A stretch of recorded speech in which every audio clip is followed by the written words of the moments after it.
questions haunt every life, writes Andy Crouch. The first, what are we meant to be?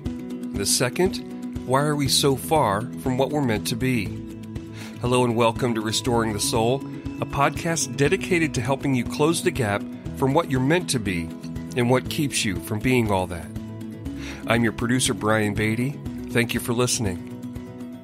On this edition of Restoring the Soul, Michael and Kelley Gray continue their conversation on how shame fuels addiction, concluding that shame is embodied, meaning it's in the body, with the body, and making the important point that as we experience shame, it's not just an emotion.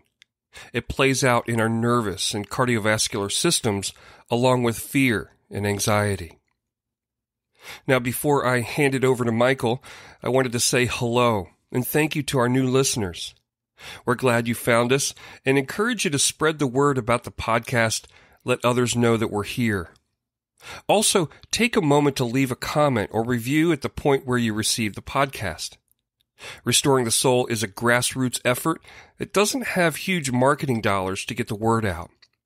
We depend on friends like you to help make the magic happen. If you'd like to get on our weekly mailing list, simply visit restoringthesoul.com and let us know. So without any further delay, here's your host, Michael John Cusick. Welcome back to the program. It's Michael, and once again, we are in the Restoring the Soul studio high above Eeny Meeny Sushi and Old Chicago Pizza on the 6th floor of the West Cross building, and we're glad to be talking with you today. Hi, Kelley. Hey, Michael. We are on another episode of talking about ways that shame fuels addiction.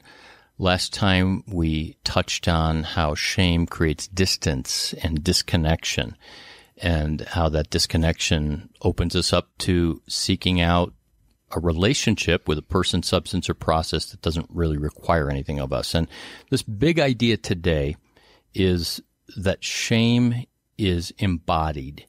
So this reality that shame is embodied is an aspect of how that fuels addiction. So are you ready to unpack that? Yes, quite ready to unpack that. So I think that this word gets thrown around a lot these days, and I'm happy that it has made it into our cultural lexicon. But what does it mean when something is embodied? Well, my mind goes to prefixes and suffixes. And the prefix of em, as in empathic, to me, it really means to be with.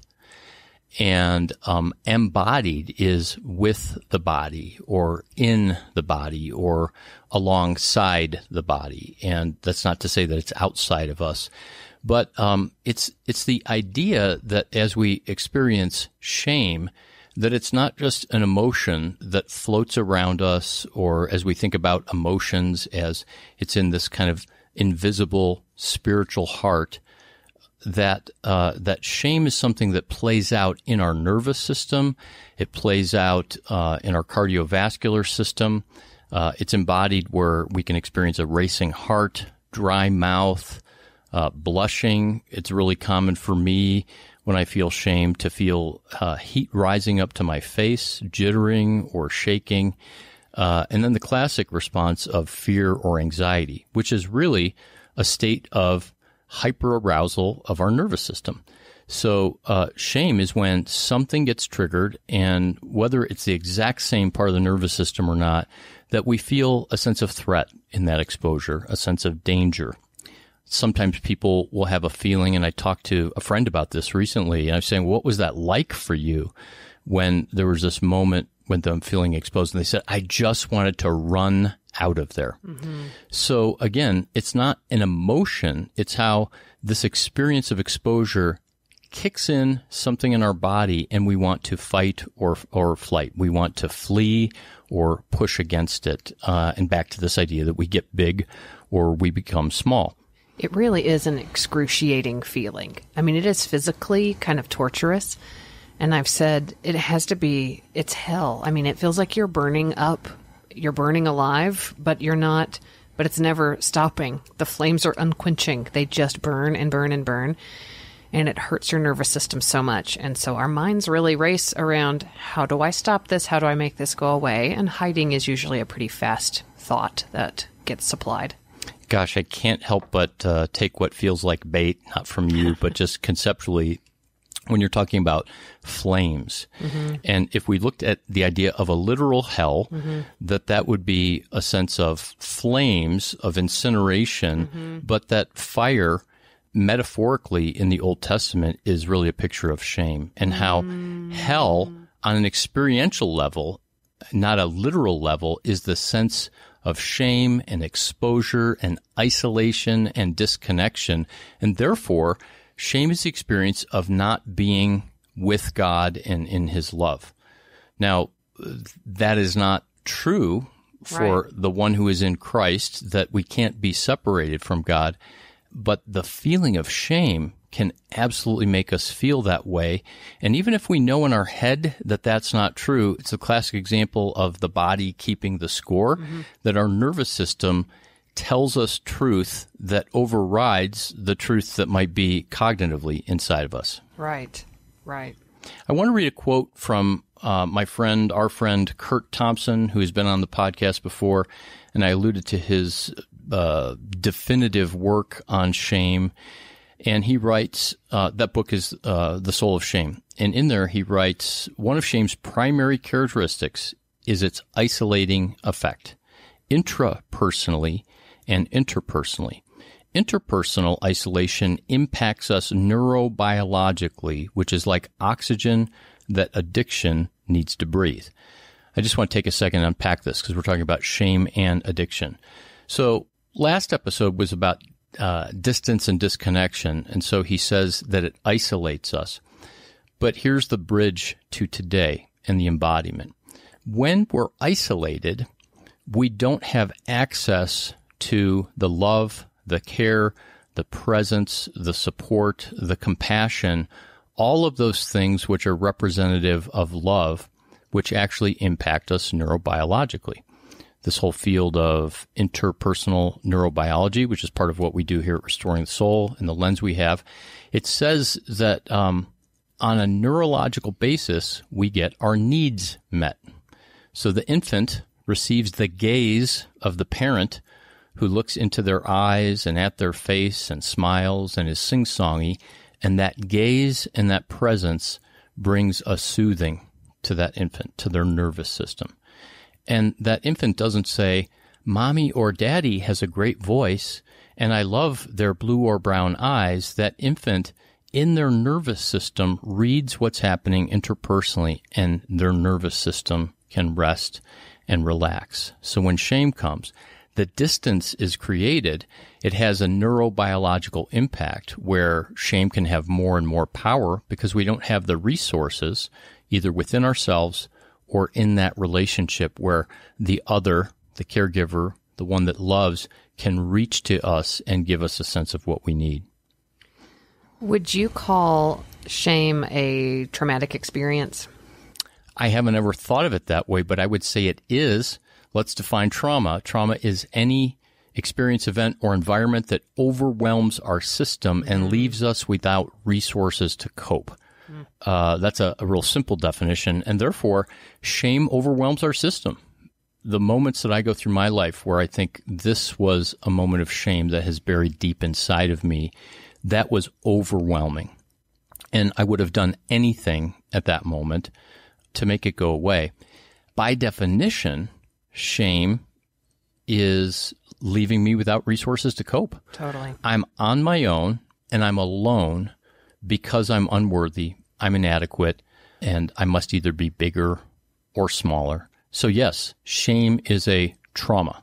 My super simple definition of trauma is any time that we are dehumanized or we experience dehumanization, and it feels like that's easy to put on a continuum of I can be aware that that dude that flipped me off in traffic when I made a mistake, I felt mildly dehumanized by him, and it took me a minute to shake it off, but it didn't ruin anything about my day, all the way up to really awful, horrible assaults, violations, being dehumanized in very large ways.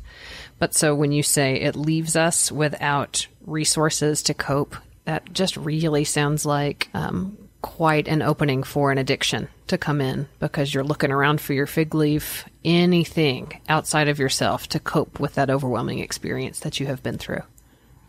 And that addiction then provides relief for the absence of the care that would come from the other, which impacts us neurobiologically.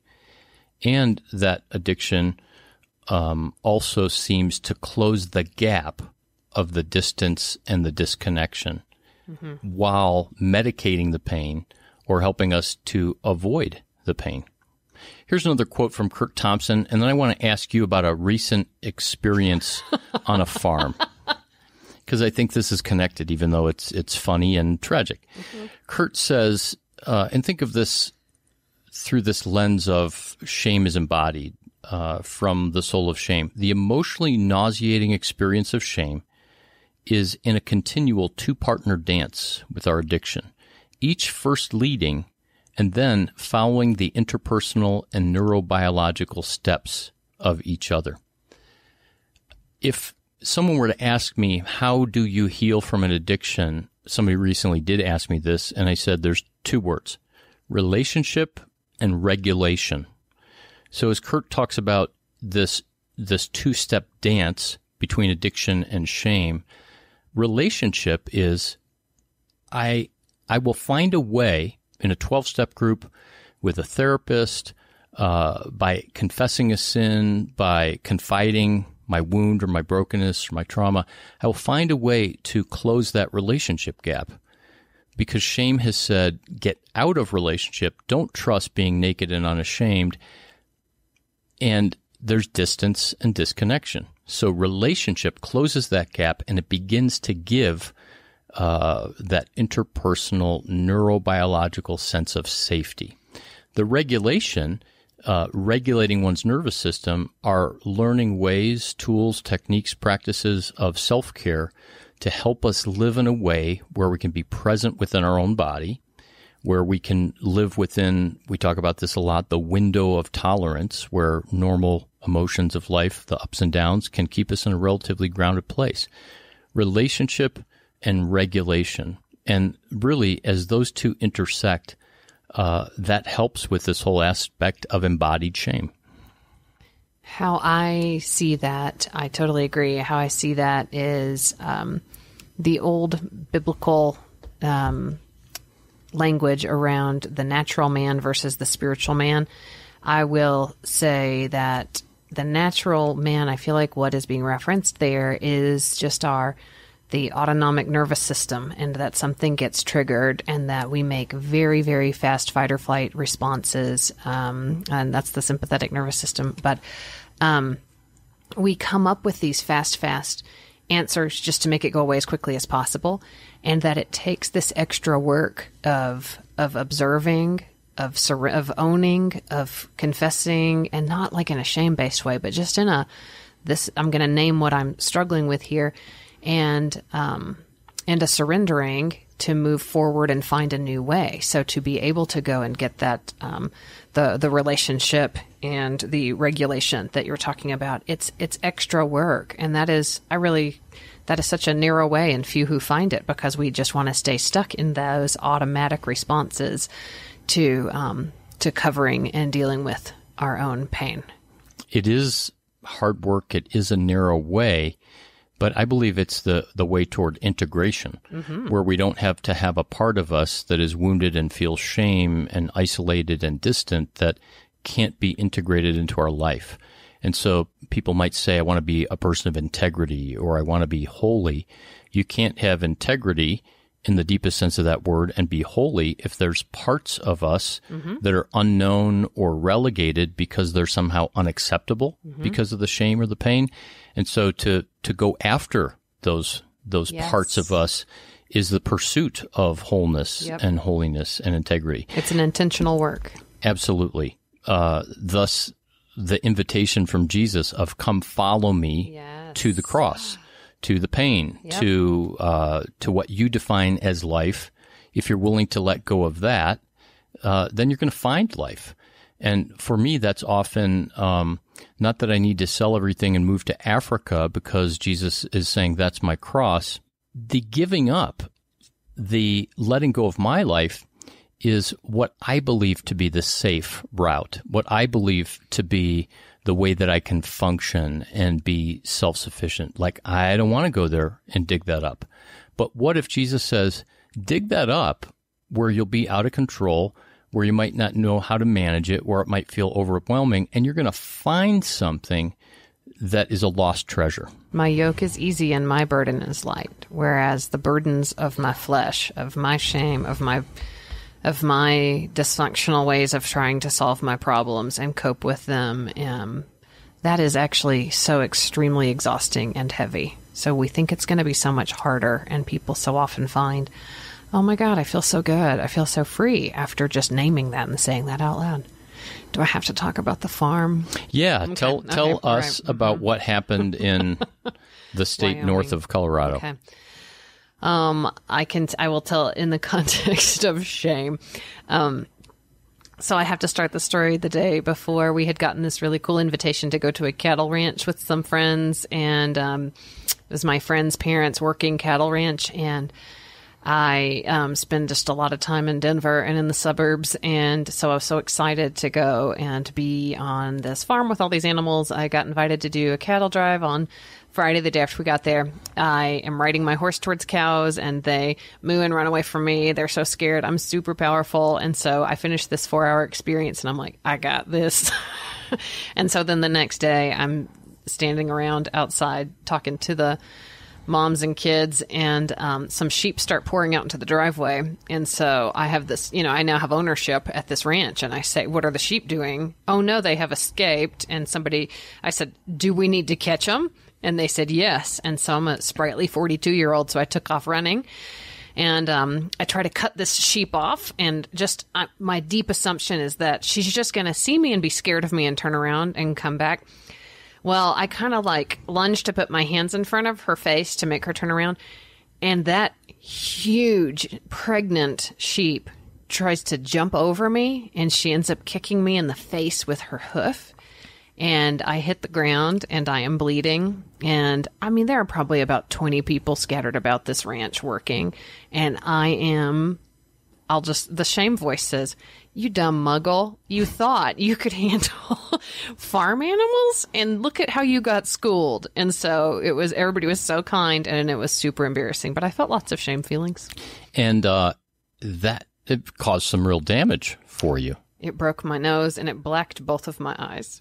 Oh my gosh. Mm-hmm. I mean, I knew this, but this is the first time I've heard the story in such detail. Uh-huh. I know that it's politically incorrect, and, men and women sometimes talking about appearance. But I mean, this was hard for you. Your eyes were blackened. You sent our staff a picture of yourself. And mm-hmm. Was there a kind of shame there about not only did I mess this up, but now this has affected my appearance? I mean, I've never ever prayed for a nose job, and I'd had people tell me that they have been praying for nose jobs. And I said, I sure have not. Yes, it was, it made me put my money where my mouth was, in that I cared, but I didn't care a ton. I mean, I kept on coming out. We ended up staying at the ranch after we chatted with an ER doc who said there's nothing they can do for several days. You don't have any of the awful, you can breathe, and you're not gonna, have a horrible blood clot or something. So I would show up, I would come out to the dinner table. I came out to the dinner table later that night, and there was a group of teenagers that were on the ranch, and they were playing cards. And I emerged from my bedroom, and they all turn around because, of course, I'm the cautionary tale from the ranch, that day. And I said, do you guys want to look at it? And all the heads nod. And I just come over and I lean in, and I just let them inspect I just look like the Elephant Man, just this swollen eyeballs. And so I breathed through that because I knew I'm just a nerd. And so I knew this is good for me. I am so much more than my face. I'm not trying to show off. I have so many other. That is fascinating. The reason why I asked is because many times for me, as I've worked with clients, there's a sense of how one experience of shame can be like dominoes lined up, and one experience then triggers the other, and they fall into place. But, you did exactly if we go back to Genesis 3 from the last episode, it's that sense of I'm going to drop my guard in the things where I hide, and I'm going to step into relationship. Yeah. And hey, do you want to see? No withholding of yourself. I didn't have any makeup out there. Not the fancy, the awesome makeup that I have to wear to do my intensives. The stage makeup. I totally have Hollywood level makeup for doing my intensives. But I've sent my intensive clients, I sent them the pictures too, just so they could, I don't know, enjoy, marvel. I mean, it's a wound is fascinating. We really do want to study it and stare at it. Ooh. That's a whole other episode. Well, I just want to say, just the final question. We talk around here about when shame is embodied, that one of the things we can do is begin to learn our shame triggers. And I first heard this idea from Brene Brown that talks about shame as a kind of internal whirlwind or an emotional tornado that happens inside of us just to represent the strong somatic embodied reaction. But for addiction purposes, people are often told, identify your triggers for the addiction. You know, don't keep candy in the house. Don't eat late at night. Make sure if you're in a restaurant where alcohol is freely flowing that you're with a friend. Know those triggers, and then you can manage them.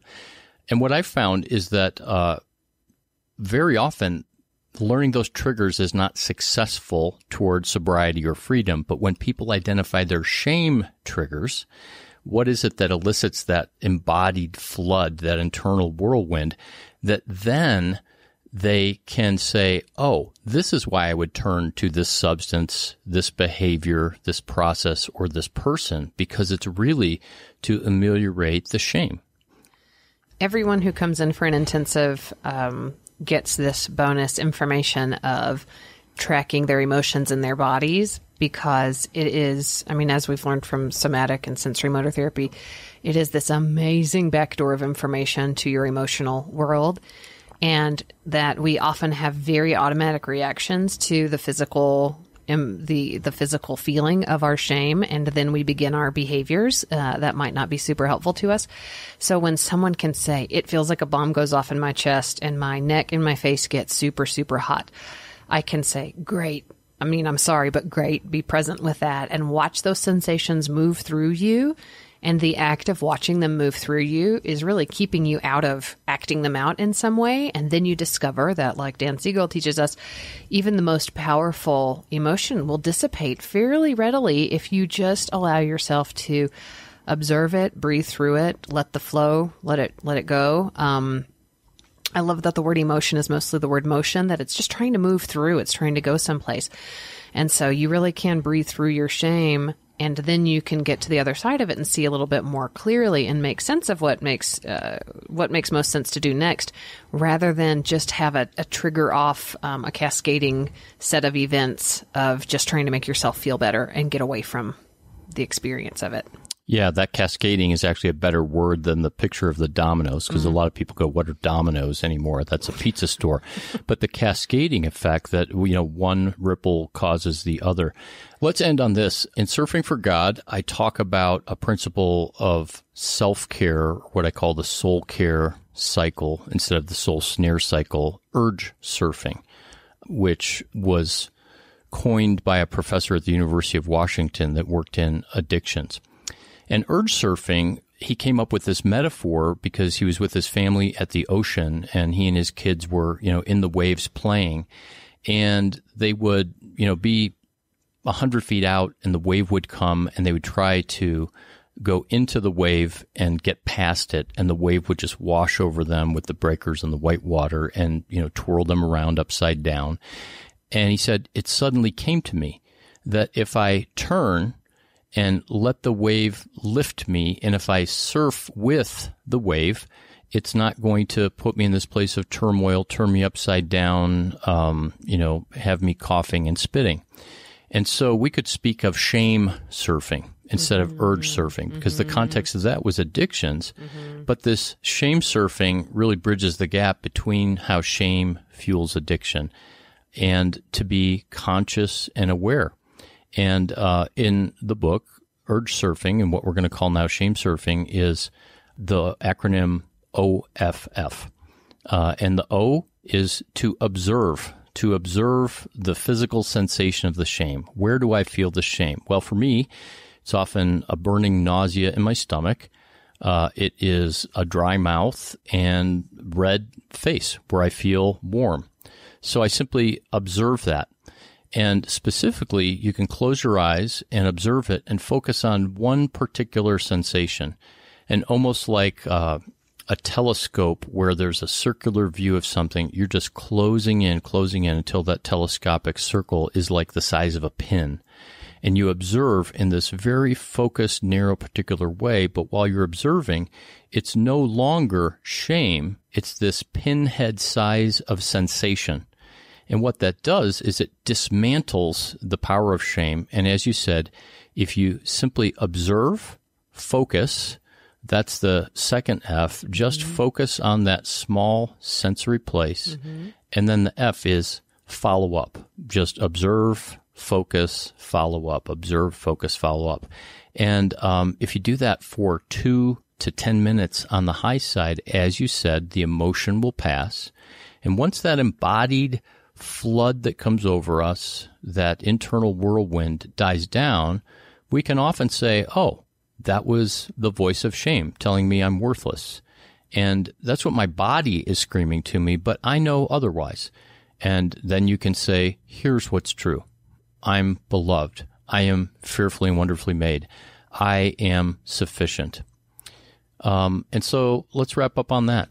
Sounds awesome. Thank you for this conversation. And to all of our listeners, we would love to hear feedback.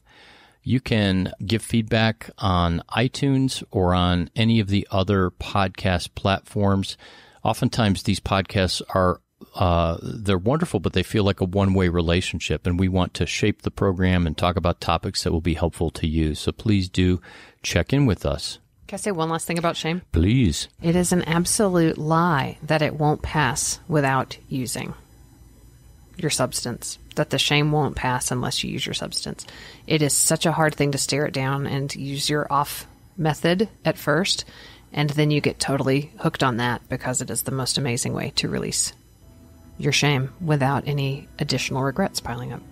That's beautiful. We can unpack that maybe in a separate series as well. Thanks, everybody. Talk to you next time. So we've wrapped up another episode of Restoring the Soul. We want you to know that Restoring the Soul is so much more than a podcast. In fact, the heart of what we have done for nearly 20 years is intensive counseling. When you can't wait months or years to get out of the rut you're in, our intensive counseling programs in Colorado allow you to experience deep change in half-day blocks over 2 weeks. To learn more, visit restoringthesoul.com. That's restoringthesoul.com.